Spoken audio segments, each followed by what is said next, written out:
మన కట్టు బొట్టులో ఉన్న దాంట్లోనే ఈ వైద్యాన్ని ఇంక్లూడ్ ఇమడవరిచారు. ఇదొక చేసేసారు. లైఫ్ స్టైల్‌గా ఉండింది. అర్థమైంది కదమ్మా! సో, వేల సంవత్సరాలు తరతరాలుగా మనకి ఈ వైద్యాన్ని డెవలప్ అవుతూ వచ్చింది. మాక్సిమం అనవసరమైన సర్జరీస్ ప్రతి చిన్నదానికి మన శరీరాన్ని కట్ చేయాల్సిన అవసరం లేదు. అప్పుడు కూడా సర్జరీస్ ఉండేవి. అప్పుడు కూడా సర్జరీస్ ఉన్నాయి. మన సుశ్రుతుడు వీళ్ళంతా శస్త్రచికిత్సలు చేశారు.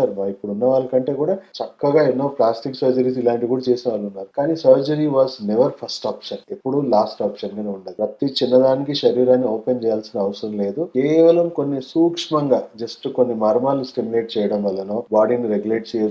లేదా కొన్ని పియర్స్ చేయడం వల్ల, అంటే నీడిల్స్ ని పియర్స్ చేసేసి ఏం చేస్తున్నాం అక్యుపంక్చర్ ఏమి లోపల చేస్తుందంటే, ఇప్పుడు మీకు రక్త ప్రసరణలో బ్లాకేజ్ ఉంది. దానివల్ల ఎగ్జాంపుల్ మీ మోకాలే అనుకోండి, రక్త ప్రసరణ సరిగ్గా జరగక అక్కడ యూరిక్ యాసిడ్ డిపాజిట్ అయ్యో లేకపోతే ఏదైనా టాక్సిన్స్ డిపాజిట్ అయ్యో అక్కడ రక్త ప్రసరణ కాక దానికి సరైన మెయింటెనెన్స్ లేక ఆ జిగురు డీహైడ్రేట్ అయిపోయి మెల్లిమెల్లిగా డీజనరేట్ అవుతా ఉంది.